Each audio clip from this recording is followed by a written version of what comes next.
What's up, everybody? Welcome back to the channel. More Birthright here as we wind our way towards the end of the Brecht realms. Today we're taking a look at an interesting one for sure, because even though it's part of the Brecht expansion, it's actually a Voss-controlled realm. So let's get in here with Rzhlev.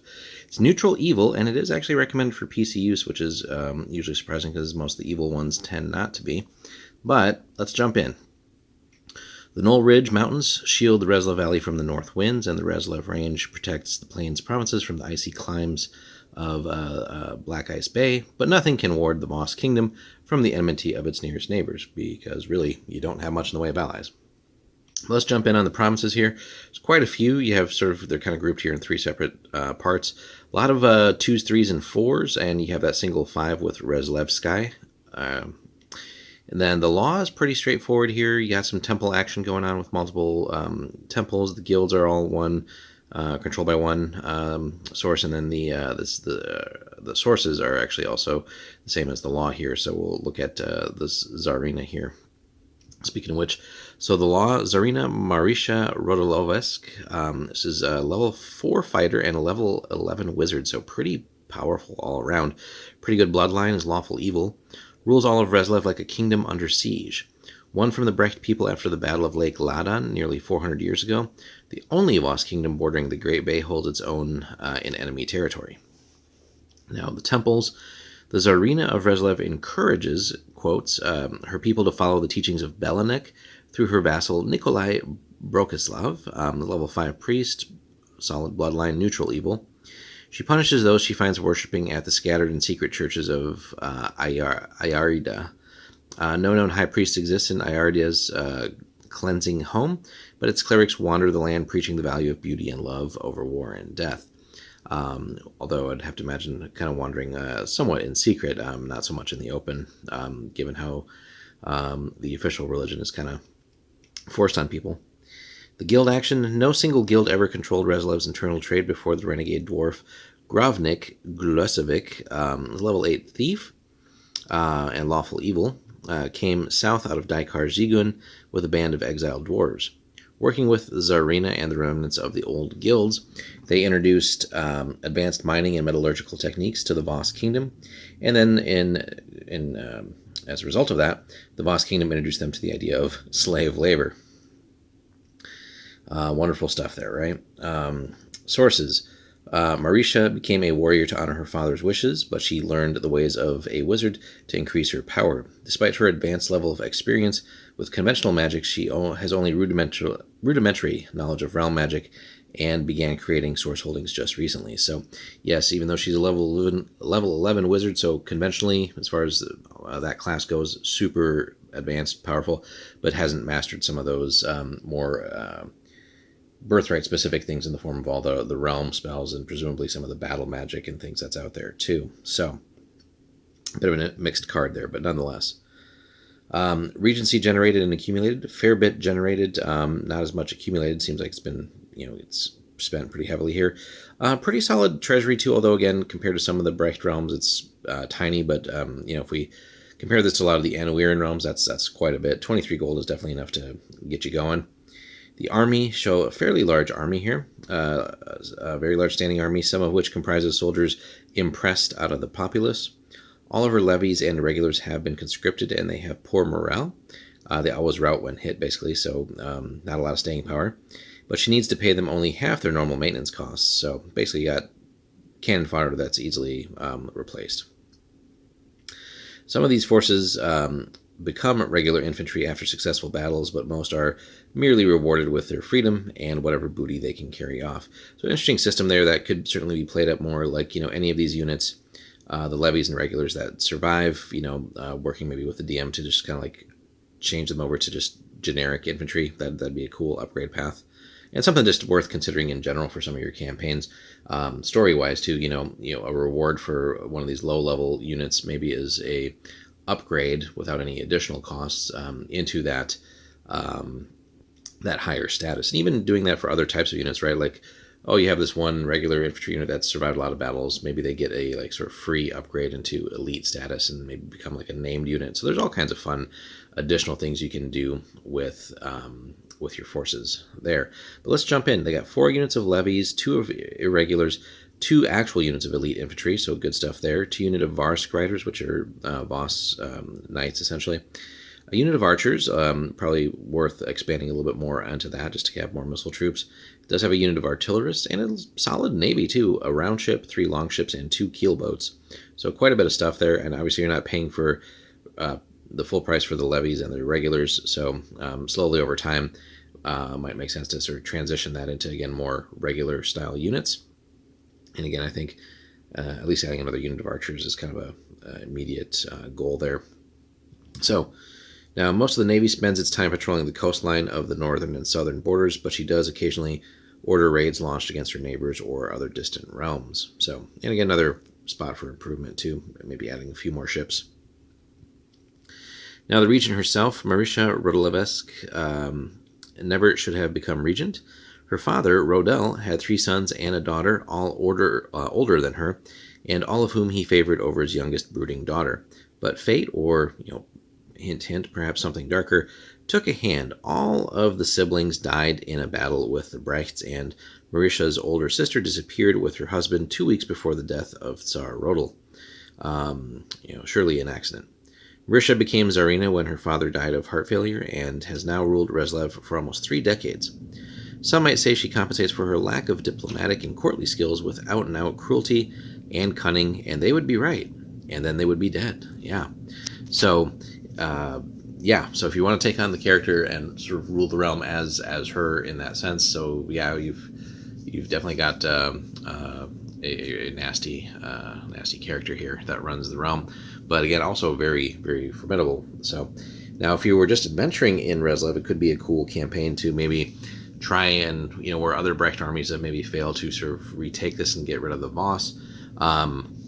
Maybe, an adventure hook could be trying to find evidence of some sort that, shows that she actually disposed of her siblings and things like that, and maybe just to undermine her rule. So there could be some interesting just adventuring here, too. Lieutenants. So she appointed 3 lieutenants upon ascending to the throne of Rzhlev. First and most successful was Nikolai Brokislav, a war priest of Balanek. He assumed the leadership of the temple after a disastrous raid against Muden's coastlines cost the former high priest his life. Since then, Nikolai has spent his tenure whipping Rzhlev's warriors into a frenzy against any enemy his Tsarina names. There's also Dimas Lostar, a level 9 fighter, neutral evil, not blooded, has been only a middling success as Belivik, war chief to the Rzhlev forces. Excellent in defense, he attacks Rzhlev's neighbors only warily, and this displeases Tsarina greatly. Still, since she appointed him Belivik, no Brecht forces have crossed into Rzhlev and gotten away intact, so he's at least nominally doing his job. But again, you have someone that is pretty potent as a character and a lieutenant. It's just finding ways to maybe actually be more successful at attacking other realms if that's your goal when you're ruling the realm. But an adventure hook could be one where, if you're acting in support of the kingdom, certainly there could be some ways to gain favor here and maybe find ways for the realm to be able to invade others. But if you're looking at like a campaign where you're just adventuring and maybe trying to destabilize them, maybe taking out some of these key pieces of the Tsarina would be a way to go. Though, again, a lot of these characters seem to be pretty high level, so wouldn't necessarily be for a beginner campaign. Then moving on, Birgitta Jarlsbane, missing some information there, but a fighter of some sort, turned out to be a dismal failure, though. Originally a warrior assassin for the Tsarina, she found religion with the Temple of Ayarda. Defecting to the Tsarina's most tenacious enemies, Birgitta now plagues her former ruler's dreams and waking moments and protects the outlaw temple from the regent's machinations. Other important NPCs, we got Grovnik Glesovic, guildmaster of the Grovnikin Stolevsky, wields surprising influence in the normally xenophobic Voss realm. He contributes gold to the upkeep of Rzhlev's armies and has established a few trade routes to the distant Voss realms. An outlaw in Daikar Zigun, so that could be something, as maybe like a bounty of some sort for adventuring hooks. But however, he avoids the dwarves of the Twin Fortresses completely. When Grovnik came to Rzhlev, he avoided becoming enslaved only by the narrowest of margins. Now he controls the guilds of the land and owns, in the Tsarina's name, many slaves himself.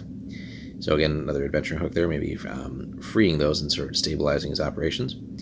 Even a few dwarven adventurers and wanderers have become his slaves, though he keeps them close and treats them better than he does his non-dwarven slaves. He does not do this out of love for his fellow dwarves, but rather he does not want to risk word of his activities reaching the ears of the dwarves of the Twin Fortresses. Right now, Daikar Zigun leaves him alone, as long as he does not trespass into that small realm. If word got back that to the Dwarf King that Gravnik kept dwarves of Daikar Zigun as slaves, Rzhlev would not be at peace until he, the Tsarina, and most of the rest of the Voss were dead. Which, again, could be maybe a way to do that. Maybe, planting perhaps like some fake evidence of that, or just finding a way to get the dwarves of Daikar Zigun involved in wanting to actually take on the realm, and then, finding a way to greatly destabilize Rzhlev as an adventure campaign goal. So it's no secret that Birgitta Jarlsbane has murdered many a Brecht and Rurik noble at the Tsarina's order. Rumor has it that Birgitta first entered Marisha's service way back when the future Tsarina needed to remove a few obstacles between herself and the throne. Marisha's second brother's death had no witnesses, and no one knows what happened to her sister and brother-in-law. But that could be, the way to slowly start working against the realm. But Birgitta has reportedly reformed. She now uses her skills as a warrior and assassin to protect the Church of Ayarda. Some say she may be the wife or lover of the High Priest, though such romances often attach themselves to the goddess of Beauty's temple. Birgitta, her most notable success came against her former employer in Molevov, once a stronghold of the Tsarina's power. Simultaneously, she engineered such a rebellion within the Church of Balanik and the guilds of Gravnik that both holdings lost power and the Church of Ayarda gained more than a foothold in the province. The Tsarina has set a price on Birgitta's head, so great that the errant assassin cannot show her face in any civilized region of the Voss realm. So we have that. Finally, a description of the realm. The Brechts held the realm known as Rzhlev since the original invasion of Cerelia and throughout the Anawirian occupation. However, they lost it only when they decided to take land away from another people. The rich plains between Rzhlev's northern and southern mountain ranges burned long into the nights as Brecht forces retreated south into Berhagen and north into Gravesmühl after the disaster of Lake Ladon. Now those same mountain ranges make it nearly impossible for the Brechts to achieve their desire for a great Bay Empire, but they also keep the Voss kingdom contained and unable to mount a sweeping offensive on its neighbors. So again, part of the problem for you if you're running the realm is how you would go about expanding because of those geographic issues, but then looking to maybe in an adventuring campaign trying to destabilize this realm and win it back for the Brechts. That's the same problem in reverse. So cities. Rzhlev is the only true city in this wild realm. Surrounded by thick forests and resting a few miles from the Berhagen inlet and river, it maintains a careful watch on the southern border of the realm. The walled city thrives on the trade of all the provinces of the realm and is home to the courts of 3 of the 4 regions. So we have that as well. So a couple more things here. It's a very long entry. Allies. So cut off from the other Voss realms, there's really not much in the way of allies. Now, some say the Black Ice traders, the pirates of the Black Ice Bay, have an alliance with the Voss realm, and they might be right. Certainly Colin Shafepate of the Zvylans occasionally trades with Rzhlev, but he maintains no official alliance with them. So, yeah. So depending on how you want to work that into a campaign, could be not, or just maybe a tentative alliance. Enemies, though, there's a plenty. Berhagen and Rzhlev clash often. Forays from the Voss realm meet resistance in the mountains between the two kingdoms, and even the mountain brigands of Berhagen fight the invaders. Gravesmühl also exhibits more than a little hostility towards Rzhlev, though open warfare hasn't existed for nearly a decade, but things can certainly change. And then finally, the special considerations. Rzhlev's Tsarina is well into middle age, and she wants to make a name for herself as both a warlord and a wizard. She may begin ordering her Belevik to attack whatever realm seems the most handy, even if it means a Voss expedition into the Mistmoor.